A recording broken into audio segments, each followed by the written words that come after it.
Baik,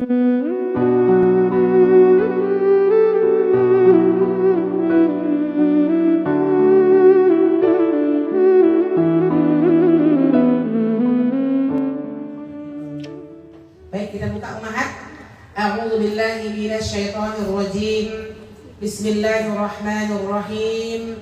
Assalamualaikum warahmatullahi wabarakatuh. Waalaikumsalam warahmatullahi wabarakatuh. Innal hamdalillah nahmaduhu wa nasta'inuhu wa nastaghfiruh wa na'udzu billahi min shururi anfusina wa min sayyiati a'malina may yahdihillahu fala mudilla lahu wa may yudlil fala hadiya lahu. Nasyhadu an la ilaha illallah wahdahu la syarika lah wa nasyhadu anna Muhammadan 'abduhu wa rasuluhu la nabiyya ba'da amma ba'd. Rabbi ishrah li sadri wa yassir li amri wahlul 'uqdatam min lisani yafqahu qawli. Amin ya rabbal alamin. Ummahat fillah rahimakumullah. Untuk pertama dan utama sekali, kembali kita bersyukur kepada Allah Subhanahu wa taala atas begitu banyak limpahan rahmat dan kasih sayang yang Allah berikan kepada kita, terutama nikmat bernafas dan nikmat masih diberi kesempatan oleh Allah untuk memperbaiki diri. Kenapa begitu Ibu? Saya seminggu ini banyak dikejutkan dengan ibu jemaah yang meninggal mendadak. Tadi juga tetangga meninggal mendadak, ya. Semua kita seperti surat Ali Imran ayat 185. Masih ingat? Terus kamu Yang awalnya aja. buka dulu Ali Imran 185.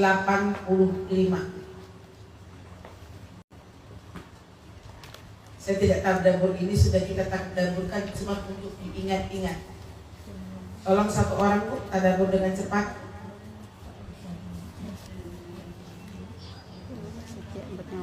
Kullu nafsin dha'iqatul maut, innama tuwaffawna ujurakum yawmal qiyamah, faman zuhziha wa udkhilal jannata faqad faz, famal hayatud dunya illa mata'ul ghurur. Satu aja yang menyimpulkan.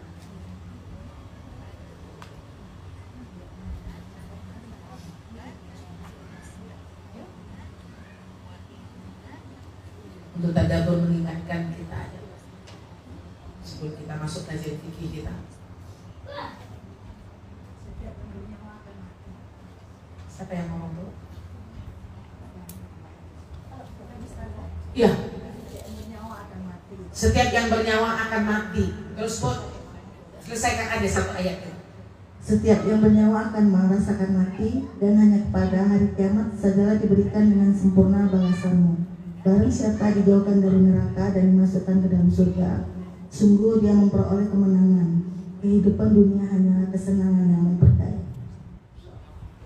Itu ayat itu menukik sebenarnya. Maka sekarang kita sedang berada di dunia ini kompetisi, musabaqah. Karena nggak tahu di antara kita siapa duluan yang dimasukkan oleh Allah ke dalam surga. Jadi nggak ada yang menang di dunia ini Ibu. Nanti kemenangan itu akan kita dapatkan ketika di yaumil akhir. Tapi meskipun Ibu merasa orang yang menang di dunia, paling itu hanya secuil kemenangan yang Allah berikan kepada Ibu sampai detik hari ini. Harta, jabatan, apalagi yang kita miliki, hanya secuil kenikmatan akhirat yang Allah lemparkan kepada kita. Maka yang selalu kita ingat, dunia ini tempat beramal, bukan tempat ganjaran. Seperti yang kita bahas, ya, bahwasanya di alam kubur sesungguhnya yang akan menjadi firosh kita adalah amal-amal soleh kita. Jadi maksudnya apa? Jangan pernah berhenti, jangan pernah merasa amal solehnya sudah banyak, itu dia di situ. Gitu ya. Karena kematian ini tidak kenal sakit, sehat, tua, muda, dan suatu saat nanti pasti akan menghampiri diri kita. Ini yang selalu kita ingat ya Bu ya. Selanjutnya mari sama-sama kita kirimkan salawat beserta salam kepada qudwah kita yakni Nabi Muhammad sallallahu alaihi wasallam. Allahumma shalli ala sayyidina Muhammad wa ala ali sayyidina Muhammad allazi yukhrijun nas minaz zulumati ila nur wa ila siratin mustaqim. Assalamualaikum ya Rasulullah, assalamualaikum ya Habiballah. Insyaallah dengan kita bersolawat bertambah cinta dan idolanya kita kepada Rasulullah dan mendapatkan syafaat kelak ketika di yaumil akhir. Amin ya Rabbal. Saya mau ibu menyebutkan 7 nama anak Rasulullah. Siapa yang bisa?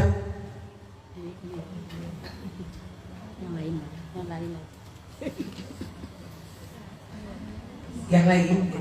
Kok tawa tuh ini? Kalau untuk ilmu tuh gak boleh tawa aja. Gak lengkap? Lucu, saya mau yang lengkap. Ini, coba.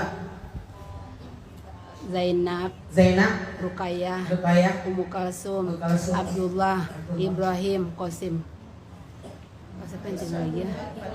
Fatimah. Yang 7 pokok. kan? Tapi kalau di dalam sirah yang anak dari Siti Khadijah 6. Wallahu a'lam, namanya sejarah negaranya ya. Sudah hafal Bu? Sudah. Nama anak Rasulullah? Belum ya? Ulang lagi nih. Zainab, Fatimah, 3 laki-laki, 4 perempuan. Zainab, Ruqayyah, Ummu Kalsum, Fatimah, Abdullah, Ibrahim, Qasim. Kalau Qasim itu makanya Rasulullah dipanggil Abu Qasim. Anaknya kok Qasim. Ada itu iklan aja biar setiap pertemuan ada yang lengket hal-hal yang membuat kita cinta kepada Rasulullah.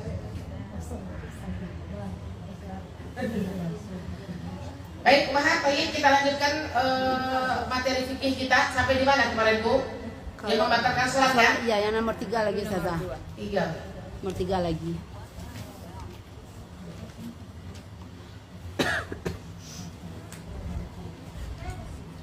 Berarti makan dan minum dengan sengaja? Udah. Berkata-kata dengan sengaja? Udah. Udah ya. Berarti sekarang bergerak ya? Ya. Oke. Yang ketiga, ummahat, hal-hal yang membatalkan sholat yang minggu lalu yang tidak datang. Yang pertama, makan dan minum dengan sengaja. Yang kedua, berkata-kata dengan sengaja dan bukan untuk kepentingan sholat. Yang ketiga, banyak bergerak dengan sengaja. Banyak bergerak dengan sengaja. Yang ketiga ya. Nah, kita akan lebarkan di dalam fikih bergerak yang kayak mana yang dibatalkan sholat, yang membatalkan sholat kemarin. Maka ibu-ibu yang dicinta Allah, pada para ulama berselisih pendapat mengenai ukuran sedikit atau banyaknya gerakan yang dapat membatalkan sholat. Berbeda pendapat ya Bu. Ibu harus sabar ngaji di fikih Saqofah ini. Kita ngajinya pakai fikih sunnah. Saya akan kaji memang pendapat ulama serta mazhab. Jadi nanti jangan aneh Ibu. Jadi geraknya yang berapa yang batal bisa? Meskipun yang kita pelajari selama ini adalah mazhab Syafi'i ya, ibu yang dicinta Allah. Meskipun nanti kita mau ngambil mazhab Syafi'i, coba kita tetap menerangkan dari mazhab-mazhab yang lainnya, supaya ibu tidak kaku melihat orang, supaya tidak merasa yang lebih benar. Makanya kita sampaikan mazhab ini ya Bu ya. Ada yang berpendapat bahwa yang disebut gerakan yang banyak ialah sekiranya ada orang yang melihatnya dari jauh, ia akan menyangkanya tidak dalam mengerjakan sholat. Ini nggak usah dicatat, nanti pas mazhabnya saya bilang. Tapi tetap saya ingin menyampaikan pendapat-pendapat ulama ini Bu. Karena di zaman Rasulullah Misalnya kita lagi sholat di sini nih, saya lagi sholat, Bu Usna di belakang. Sehingga Bu Usna melihat saya tuh saya lagi tidak sholat karena saking banyaknya gerakan. Nah, gerakan, entah garut-garut dan sebagainya. Bu Usna ini nggak tahu saya sedang sholat. Ini pendapat yang pertama. Baru dia batal. Enak juga kalau kita ngambil ini kan. Banyak gerak tapi nggak batal. Jangan diambil Bu.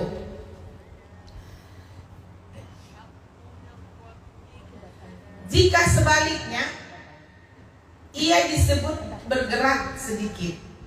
Jadi kalau sedikit berarti nggak batal. Berarti kata kalau orang bisa lihat, oh Ustazah lagi sholat. Tapi kalau Bu Ustazah bilang, Ustazah ini lagi ngapain aja? Tidak ada siri-siri sholat saking banyaknya geraknya, ya. Itu maksudnya ibu-ibu yang dicinta Allah. Ada pula yang mengatakan, jika pelakunya disangka orang lain sedang tidak mengerjakan sholat, itu dikatakan bergerak banyak. Nawawi mengatakan, perbuatan yang tidak termasuk dalam pekerjaan sholat, jika ia menimbulkan banyak gerak, itu membatalkan. Tetapi, jika hanya menimbulkan sedikit gerak, itu tidak batal. Sebentar ya Bu. Seluruh ulama sepakat dalam hal ini. Tetapi dalam menentukan ukuran gerak yang banyak atau gerak yang sedikit terdapat 4 pendapat. Ibu nggak usah pusing, kita baca aja. Nanti akan saya simpulkan Syafi'i yang mana. Ya. Imam Nawawi memilih yang keempat. Adapun pendapat yang sahih, yang kita sebut-sebut di atas tadi Bu ya. Adapun pendapat yang sahih dan masyhur ialah mengembalikan soal itu kepada kebiasaan yang lazim. Namanya fikih uruf.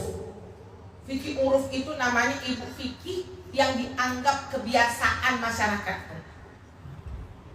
Namanya fikih uruf. Ya. Jadi yang biasa dianggap sedikit oleh orang banyak, seperti memberi isyarat ketika menjawab salam, menanggalkan sendal, melepaskan sorban atau meletakkannya, juga mengenakan pakaian yang ringan atau melepasnya. Begitu pula mengambil benda kecil atau meletakkannya, menolong orang yang hendak lewat di depan atau menggosok lendir di baju dan lain-lainnya. Semua itu tidaklah membatalkan. Jangan aneh dulu Bu, ini kan pendapat ya. Itu semua gerakan Bu. Ya. Akan tetapi kalau menurut anggapan orang, pekerjaan itu dikategorikan gerak yang banyak, seperti banyak melangkah dan berturut-turut atau melakukan perbuatan yang sambung menyambung. Hal itu membatalkan. Makanya Syafi'i dia geraknya berturut-turut ya. Selanjutnya kata Imam Nawawi, para sahabat sepakat bahwa bergerak banyak yang membatalkan itu ialah jika berturut-turut. Berturut-turut tahu Ibu? Ini. Ini berturut-turut nih. Tapi sini satu, sebentar lagi sini satu, sebentar lagi sini satu, itu kan nggak berturut-turut. Cuman orang bergerak itu jangan sampai sengaja. Kan ini bergerak itu karena tidak sengaja atau darurat. Ibu digigit nyamuk, ya Allah gatal nyamuk sehingga rukun entah apa yang ibu baca. Alhamdulillah rabbil alamin. Gimana lah digatal ya gitu. Garutlah, tapi saya tetap menyarankan ibu garut sekali tapi dengan keras itu lebih baik. Ayo Bu bikinnya. Cubit. Garut sekali. Nah, sekali aja. Itu lebih baik dibandingkan ibu.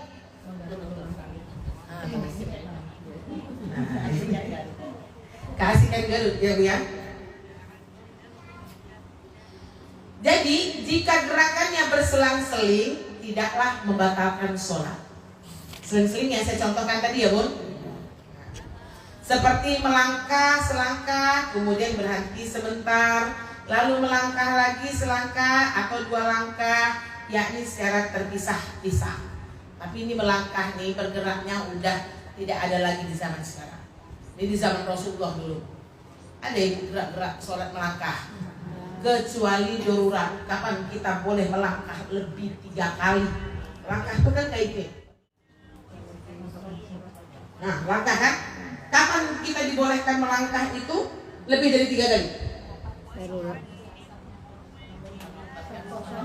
Kosong. Merapatkan atau mengisi celah kosong. Man sadda furjah bunyalaku baitan fi a'lal jannah. Nah ini boleh bu. Soalnya ibu jamaah sering bertanya, Zak kalau misalnya caranya itu yang belakang maju, itu pasti Zak langkahnya lebih banyak. Ya nggak apa-apa.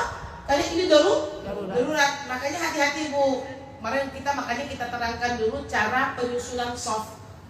Karena banyak ibu-ibu jamaah yang tidak paham cara menyusun soft di dalam sholat berjamaah. Bukan bergeser. Paham ya bu? Tapi yang depan maju. Menggeser coba aja. Satu masjid 20 saf. Kentut di nomor 10. Berapa yang menggeser? 9 kan? Itu pun kalau paham. Makanya depan yang belakang yang maju. Ini butuh langkah kan? Boleh? Boleh. Darurat. Demi menjaga keutuhan soft. Tapi kemarin saya pernah sampaikan, tapi kalau ibu lihat itu tidak memungkinkan dan banyak di situ orang yang tidak mengerti tentang soft, maka dibolehkan ibu bertahan di soft itu dalam keadaan sudah buang angin, ikut aja gerakan sholat itu sampai habis. Paham bu? Kalau tidak memungkinkan, kita ada 3 soft, ibu kentut di soft kedua bu, orang perginya di tengah pula, lewat pun nggak bisa. Ya. Setelah assalamualaikum, baru kita wudhu ulang, sholat, dapat pahala sholat jamaah, insya Allah dia tetap mendapatkan 27 kali. Luar biasa ya bu ya.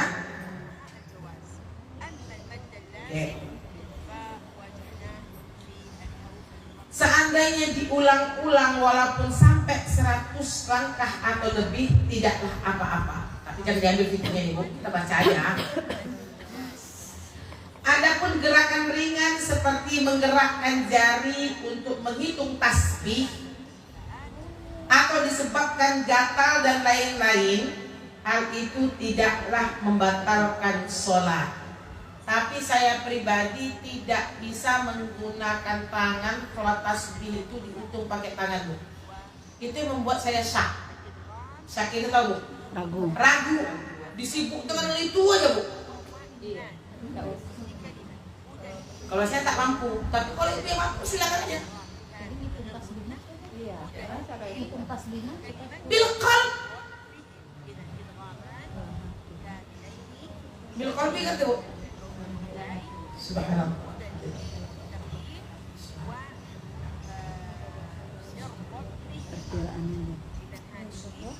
Kalau surat tasbih kan nggak banyak. 10-15 paling banyak kan? Dengan hati. Kalau lebih tak apa-apa dong. Itu lebih kurang. Bonus semoga gitu ya. Cuman setan tetap mengganggu gitu. 3-4 tuh khonzik pasti ganggu kita. Tasbih 4 kan?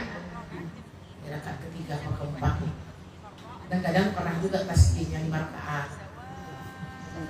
Yang apa-apa. Namanya manusia. Sudah kita pelajari sahwinya kan? Semakin belajar sahwi semakin banyak.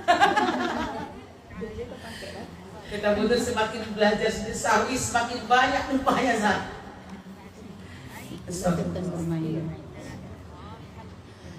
Hal itu tidaklah membatalkan sholat. walaupun dilakukan secara berturut-turut dan hukumnya hanya makruh. Ya. Syafi'i telah menegaskan bahwa seseorang yang menghitung-hitung bacaan ayat dengan cara menggenggamkan tangan tidaklah membatalkan sholatnya, tapi sebaiknya ditinggalkan.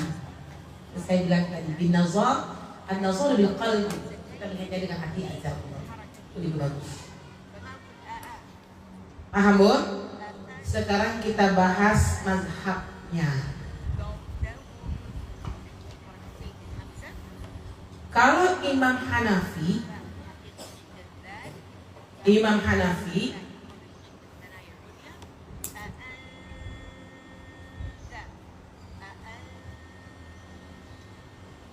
dia membatalkan apabila geraknya banyak tanpa unsur darurat.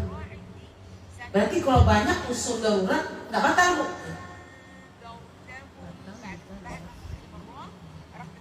Dia menjadi batal Kalau unsur darurat banyak gerak tanpa unsur darurat.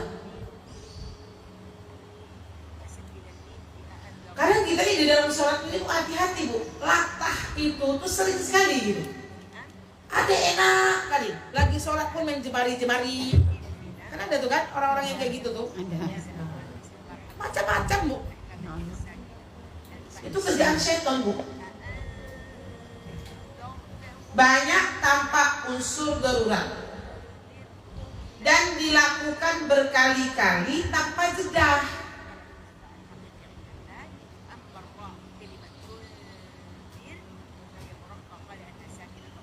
Coba contohkan nih gerakan ini.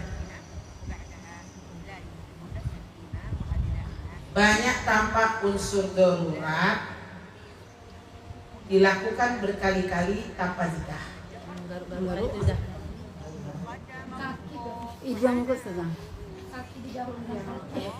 Iya hidung tuh kalau ada debu-debu Bukan, Bu? Itu batal, Bu. Menurut siapa, Bu? Hanafi. Hanafi. Maka salah satunya Imam Hanafi inilah yang membolehkan menggendong anak ketika sholat. Karena dia mengatakan kalau dia banyak tapi unsurnya darurat, tidak masalah. Paham ya? Jadi mazhab siapa nih? Hanafi. Ini ada di sini. Ketika Umamah digendong oleh ayahnya ya.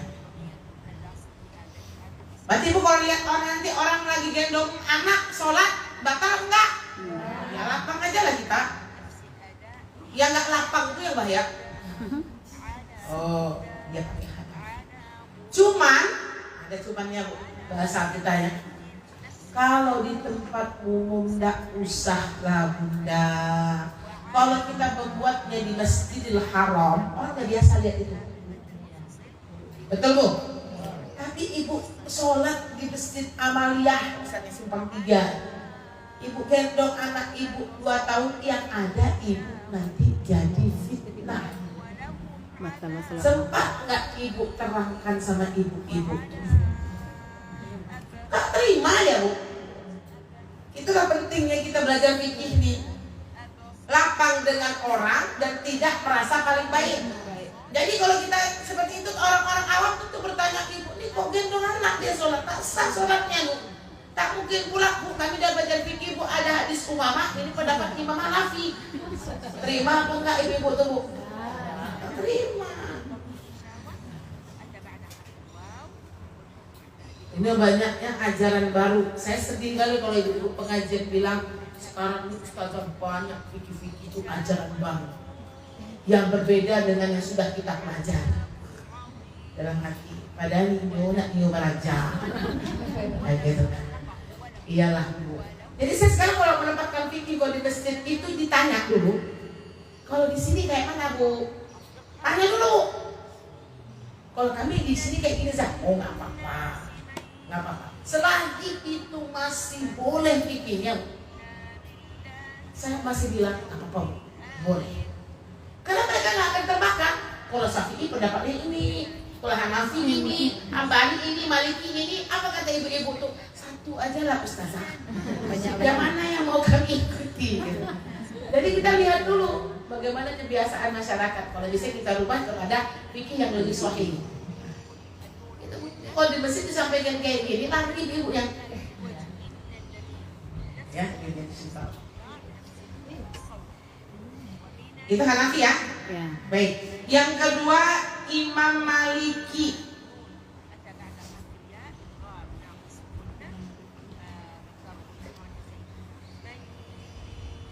Kalau Maliki lebih keras dibandingkan Hanafi dia. Gerakan banyak yang membatalkan itu. Apabila gerakannya itu banyak, baik dia sadar atau tidak sengaja, batal dia. Kalau yang di atas tadi, kalau Hanafi kan, kalau banyak dia dalam unsur darurat, kemudian dilakukan tidak berkali tanpa jedah gitu kan, itu tadi di atas kan. Lebih keras lagi, lebih berhati-hati lagi Maliki. Kalau Maliki bilang gerakan banyak pokoknya, baik sengaja, baik tak sengaja, batal. Paham bedanya ya Bu? Ya. Makanya saya dulu kalau di Timur Tengah tuh nengok teman-teman Hanafi itu pertamanya diterima orang, ya diterima Allah, ketiga Rasulullah kalian. Saking sombongnya Bu. Karena kita Syafi'i itu memang imam yang sangat tertib di dalam ibadah. Tapi setelah ada mata kuliah fikih arba'ah, mazhabul arba'ah baru berlapang hati gitu. Enak juga ya. Itu yang bayar. Enak juga ya. Makanya adabnya sudah disampaikan kan di awal kita belajar fikih. Orang yang sudah belajar fikih, dia tidak boleh menggabungkan dua mazhab di dalam satu amal, satu ibadah. Saya rukunya ambil imam ini, bergeraknya ambil imam ini. Pokoknya dari takbir sampai salam ibu perhatikan di sana. Paham ya Bu? Nah ini pula memang kelemahan orang belajar fikih Bu. Makanya kita lihat ustadz-ustadz kita itu lebih apa ya? Toleransinya lebih besar dibandingkan dengan ibu-ibu yang nggak belajar fikih sama anak Bu. Kenapa? Karena itu tadi mengerti tentang mazhab tadi. Oh ini nggak apa-apa nih, nggak apa-apa Bu. Kok Ustaz bilang nggak apa-apa nih? Kok Ustaz bilang nggak apa-apa? Menurut kami nggak boleh, gitu kan? Kayak ibu berwuduk pakai anduk boleh nggak? Boleh. Sah nggak wuduk ibu pakai anduk? Sah. Sah. Tapi ibu nggak beradab. Itu ada.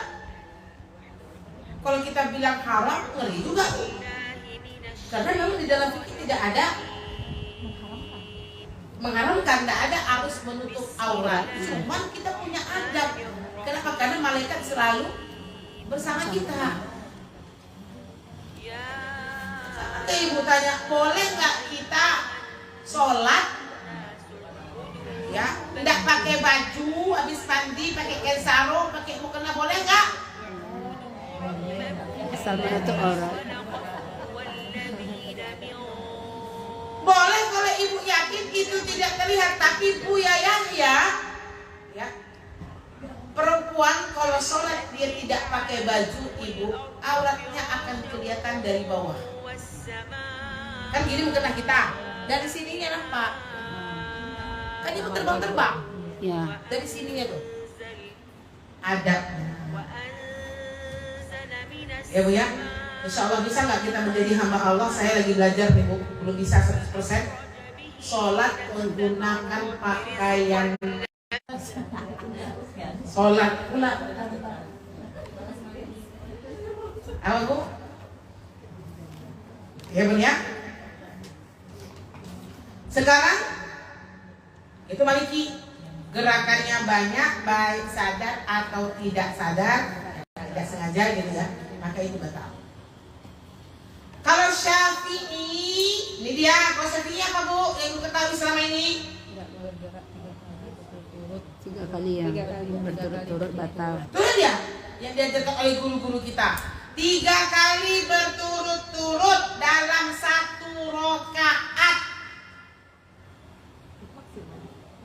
Ya. 3 kali berturut-turut Bu Nek, dalam 1 rakaat berarti kali 4, 12. Dia banyak rakaat. Kalau udah lebih dari 3 kali Ibu bergerak nih. Kalau Imam Syafi'i berpendapat batal sholat. Syafi'i ini dia memang sadis ya dari segi ibadah, bukan sadis lah. Tertibnya luar biasa. Namun banyak gerak kalau tidak sengaja hukumnya makruh. Kalau sengaja baru dia batal. Paham bahasa saya, Bu?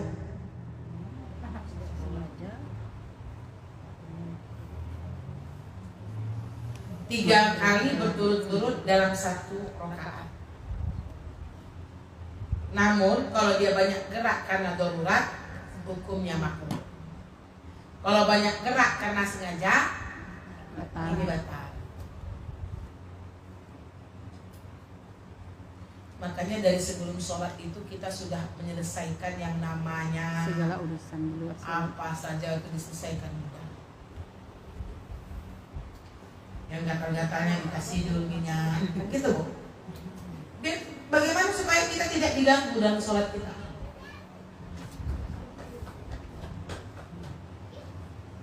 Siapa yang belum? Hambali. Hambali. Nah, hambali ini yang paling ringan dia. Geraknya itu membatalkan sholat sesuai dengan kadar banyak sedikitnya itu tergantung huruf yang saya sampaikan di awal. Kebiasaan. Nah, kebiasaan. Kalau geraknya terlalu banyak, orang bilang batal. Karena orang sampai melihat dulu, kok banyak kali geraknya ya. Nah, gitu. Bahasanya gini, ya Bu. Kadar banyak sedikitnya Bu. Kadar apanya? Gerak. Nah, kadar geraknya itu banyak sedikitnya itu tergantung kebiasaan daerah masing-masing. Kebiasaan daerah masing-masing.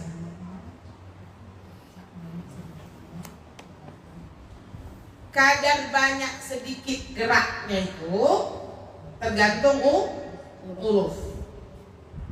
Kalau orang situ bilang masih sedikit tuh tidak batal. Kalau orang bilang banyak kali geraknya tuh dia tuh sholat apa-apa dia, itu kan kayak gitu orang bilang. Cuman kalau kita sholat sendiri sesuai dengan keyakinan kita. Ini berarti yang paling ringan itu hambali di dalam gerak ketika sholat. Ya udahlah, nomor 3 tuh hanya 1, 2, 3 tadi Ibu cuma tahu gitu aja lah. Yang penting yang kita kunci Syafi'i nyarikan. Tidak bergerak lebih dari 3 kali di dalam 1 rakaat. 3 kalinya itu berturut-turut. Berarti kalau 4 kali boleh nggak kalau dia nggak berturut-turut? Boleh. Bagus kan bahasanya Bu? Gimana Ibu membahasakannya tuh? Tapi itu dalam 1 rakaat, kalau nggak berturut-turut lebih dari 3. Boleh. Kan bahasanya 3 kali berturut-turut dalam 1 rakaat. Rakaat kedua. Karena kan tadi geraknya dia 3 kali za, 1 rakaat, enggak 2 kali ini kan. Masuk ke rakaat kedua. Hitung dari awal lagi. Nah, itu 1, bukan 3. Enak kan? Berarti kalau kita misalnya sholat pakai Al-Quran, kan berdiri Al-Quran, melangkah selangkah itu boleh, memindahkan lembarannya. Boleh. Berarti ya. Tapi tidak di sholat wajib. Oh, sunnah. Makanya di tarawih. Bu ya, saya mau tarawih kita. Kalau sholat sunnah tuh aman, yang aman. Makanya kalau di Timur Tengah itu yang pakai Quran tuh sholatnya sholat sunnah. Kalau sholat wajib tuh nggak pernah. Tarawih, menjaga tadi tuh. Boleh kita melangkah Zak? Boleh. Melangkah 1, balikkan Quran besar Ibu yang ada kayak ini ha. Ada tangkai yang kan Standing. mundur lagi. Kan subhanallah kita baca bukit. Langkah lagi. Enak kali itu Zak. Itu udah baca fikihnya tadi. Nggak usah vonis orang Ibu itu sholatnya nggak diterima Allah. Itu yang jangan. Makanya kita menuntut ilmu betul lah kita. Fikih-fikih ini. Tapi tidak sholat Wajib. Saya maunya ibu sholat wajib profesional aja. Yang hafal aja lah. Hafalannya pun yang terbaik, ayatnya ayat yang memang terbaik, meskipun ibu bilang 30 ya terus 30 aja terus ini nggak boleh juga lah Bu. Misalnya ibu sedang hafal surat Al-Kahfi, masih lupa-lupa ingat, pakailah itu di surat sunnah. Lalu wajib tuh kalau bisa memang yang mungkin yang terbaik, yang ideal. Wallah a'lam bishawab. Kalau sebagai makmum, nah kita juga ikut menyimak imam sambil pegang Quran. Itu bagaimana? Itu terjadi apabila ayat-ayat yang panjang. Nggak apa-apa, dong. Saya tetap tidak apa-apa. Cuma saya menyarankan kalau bisa itu surat sunnah saja. Tarawih. Tapi bagus juga kalau sholat isanya 1 juz. Gimana ada? 1 juz daripada ibu mengayal. Iya, iya. Paham ibu mengayal Bu? Iya. Lagi baca juz 2, saya sufaha minan nasi ma wallahum an qiblatihim allati kanu 'alayha.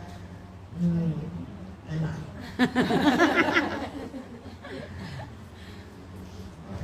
Cuman jarang karena sholat wajib. Di tarawih sih biasanya. Kalau sholat sunnah silahkan 1 juzuk 1 hari. Saya dulu Timur Tengah itu Bu Nur, sholat tahajudnya 10 terakhir Ramadan itu 1 malam 3 juz. 3 juz Bu. Ya. Terpaksa ikut karena orang semua ikut. Tapi kita manusia biasa. Ya, apalagi orang-orang Togo, orang-orang Afrika tuh luar biasa kalau sholat dia. Kumi dia bilang. Asiin ini pemalas. Asiin kita orang Asia itu yang tahajud 4 rakaat, yang gitu goyak mudah, yang gitu ya. Itu 3 juz 1 malam, bayangkan tuh. Selesainya pas kita sahur. Mulainya jam 2 malam. Habis sahur tidur semua. Memang kayak gitu. 3 juz, itu 3 juz. Alhamdulillah bacaannya memang bagus, nggak membuat kita ngantuk, asik menikmati Bu Dor. Nah disitulah kita megang Quran, dan itu sudah hafal. Ini malam ini di 17, karena kita rentetannya dari awal udah ikut 1, 2, 3, misalnya 4, kalau 8 rakaat, ya misalnya itu berarti berapa? Bagus, 1 malam 3 juz. Jadi pas malam Lailatul Qadar yang terakhir selesai. Tanpa ada Quran belum mereka, tapi bacaannya itu bacaannya memang luar biasa. Kalau di sini kita di masjid tarawih ini, ya Allah lama ya imamnya ya Allah, dantuk ya Allah. Benar Bu?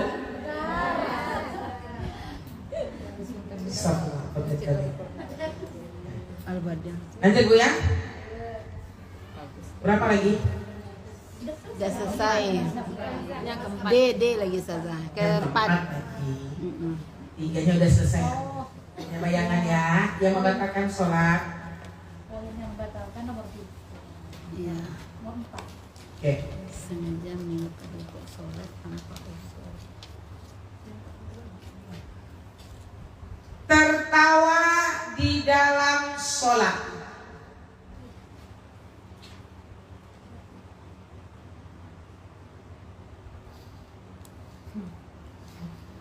Saya sudah baca anunya, mazhabnya, cuman ini hampir sama aja, makanya saya nggak usah tulis.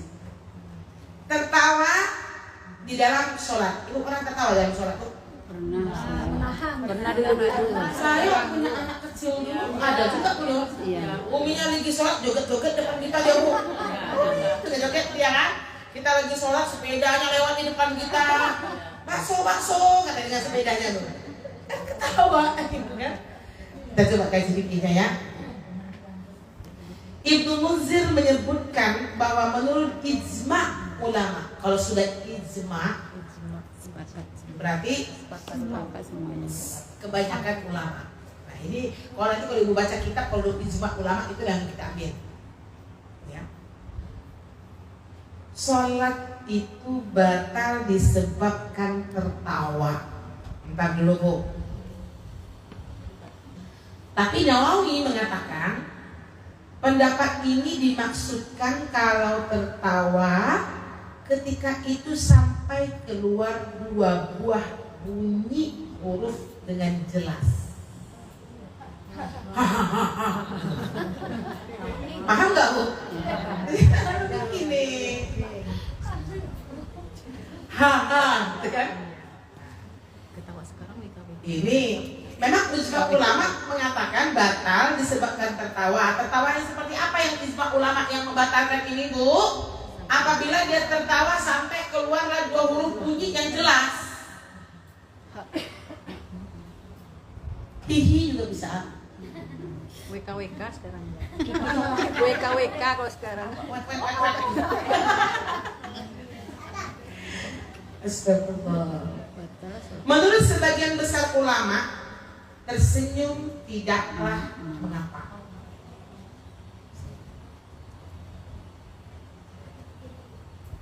Tapi senyumnya nggak tahu juga karena sebab apa Bu?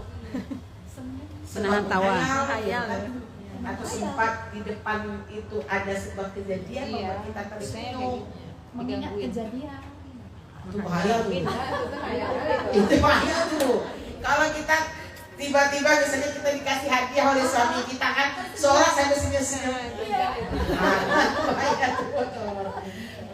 Nanti bahaya rupanya. Ini kan kalau yang kita bilang tertawa itu ketika di depan kita itu ada gangguan. Tapi kadang ada juga, Bu, kita manusiawi berbunga-bunga hati dapat berlian dari suami. Salat itu tertawa, senyum. Senyum simpel dengan jelas. Adapun orang yang tidak dapat menahan tawana, jika hanya tertawa sedikit tidak akan membatalkan sholat. Hampir sama di mazhab ya Bu. Saya nggak tulis mazhabnya ya. Akan tetapi jika tertawa yang melampaui batas, batallah sholatnya. Ukuran sedikit atau banyaknya kembali kepada fikih uruf. Nah, masuk lagi nih, fikih uruf ini penting Bu di dalam kehidupan kita, kebiasaan-kebiasaan kita.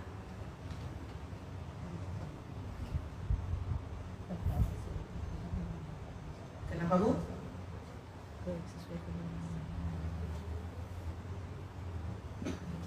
Paham Bu? Gak perlu diulang kan? Udah jelas ya? Fikih uruf. Kalau di Indonesia fikih urufnya kalau ibu tertawa terbahak-bahak, hahaha, pasti kalau ibu bilang batal woi. Itulah yang dikatakan batal. Kita sering nggak anak kita ketawa pas sholat, ayo ulang, sholatnya nggak sah, batal. Itu yang dikatakan uruf. Dirasa-rasa gitu. Kalau memang itu adalah kebiasaan kita batal. Namanya uruf, paham ya Bu? Kayak kita di Indonesia pakaian, kita kan sudah belajar pakaian ciri-ciri wanita muslimah kan? Cuma ada yang dikaitkan dengan fikih uruf. Contohnya apa? Warna. Kalau warna itu fikih uruf.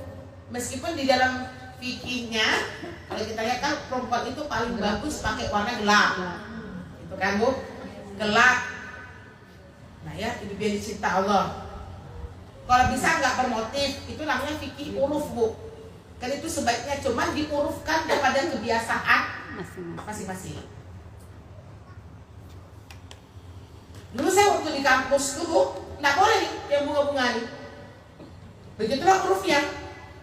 Ya, nggak boleh bunga-bunga, nggak boleh berbelah. Berbelah tahu? Berbelah itu gamis kita juga nggak boleh berbelah. Kalau ada gamisnya belah sini, itu namanya ada setiap razia itu di bawah bah namanya di sapamnya perempuan khayatoh, bukan jahit. Dijahit tuh dong. Itu dahsyatnya kampus tuh. Jadi kita kalau udah mau keluar kampus, tuh baju pasti harus yang hati-hati.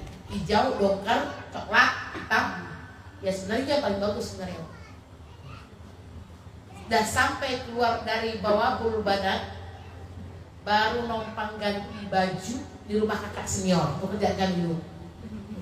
Kak, numpang ganti baju ya kak, mau ke kedutaan, mau pakai warna oranye, warna pink gitu kan. Itu gantinya di rumah kakak senior bu. Nanti mau masuk asrama ganti lagi baju hitam. Nah kenapa? Karena ada khoyatohnya.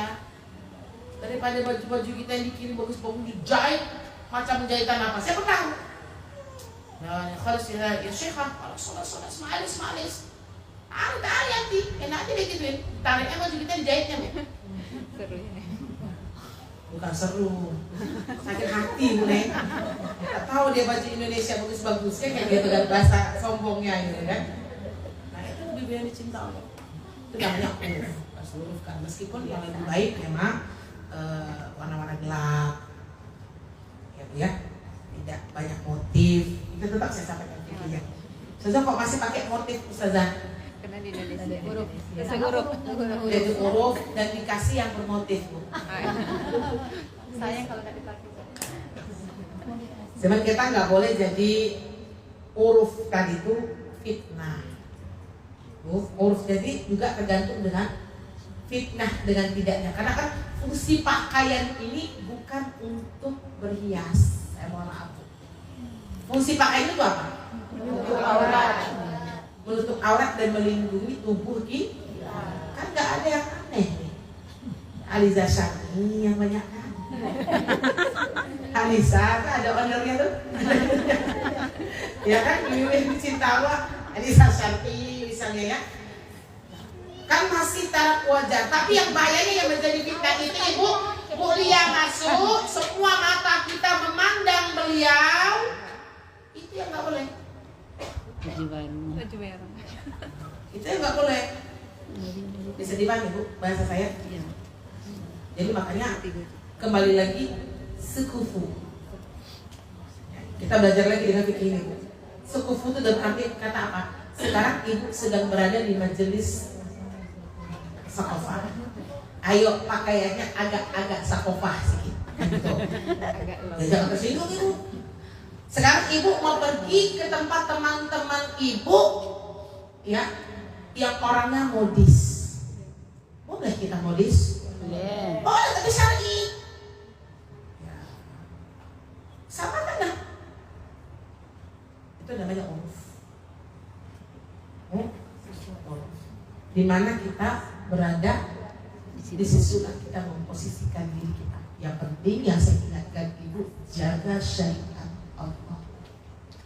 Jangan sampai kita karena nggak enak sama teman dekat, besti-besti kita, teman kantor suami kita, karena suami kita pejabat dan sebagainya, sehingga kita lupa mempertahankan syariat.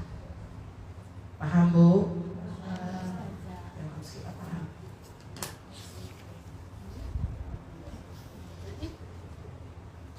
Kenapa Bu? Salah kostum. Sekali pakai langsung. Kalau pakai kena. Saya kan nggak bilang Ibu salah kostum. Iya. Hitam lagi. Ya. Ada merek. Promosi. Apa Bu? Tapi kalau Ibu merasa tuh bagus tuh. Jadi besok datang ke sakofah tuh udah bisa membawakan gitu. Apa yang tadi pakai ya hari ini? Apa itu? Apalagi kalau saya. Belum biasa nggak pakai lipstick ya. Yang belum biasa nggak pakai lipstick. Bisa besok kalau kita nanti di sakofah nggak pakai lipstick. Bisa? Coba ya. Tersinggung loh Ibu sama saya, nggak apa-apa. Coba pas di sakofah saya keluar silahkan pakai. Pas masuk dia hilang ya. Iya, pas masuk dia hilang. Coba yuk, coba. Kenapa? Majelis ilmu ini majelis raudhahnya Allah. Perginya pun harus tawadu. Ya, merasa hina. Itu. Kita mau mendapatkan rahmat dan keberkahan dari Allah. Kemarin yang lucu Bu, saya isi pengajian siang ya. Assalamualaikum. Salam Ustazah. Kemudian dia pakai bulu mata tanam-tanam tuh. Zah, saya lagi haid, Zah. Haid boleh kan, Zah? Saya diam aja. Ini cuma tempel-tempel aja, cuma sekian senti saya pakai. Ini yang paling pendek. Nanti kalau haid saya udah habis, dia mudah aja kok, Zah, tinggal dicabut-cabut. Iya, saya kan nggak bilang sama ibu. Yang gak enak aja saja masuk. Itu masih bagus, Bu. Itu saya paling suka ibu yang kayak gitu. Ada rasanya. Ada rasa. Ya, kita dicinta. Kita coba, Neng. Masuk sakofah tidak pakai lipstick. Keluar dari sakofah silahkan.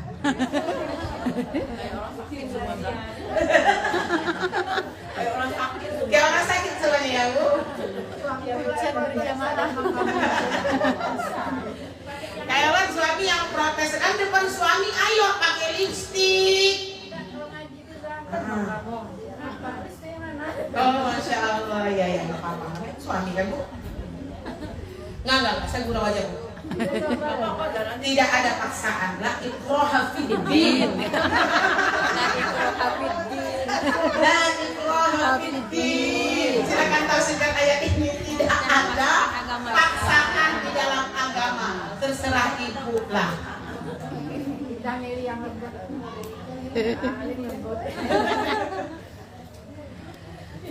Udah bunyi alarm ibu.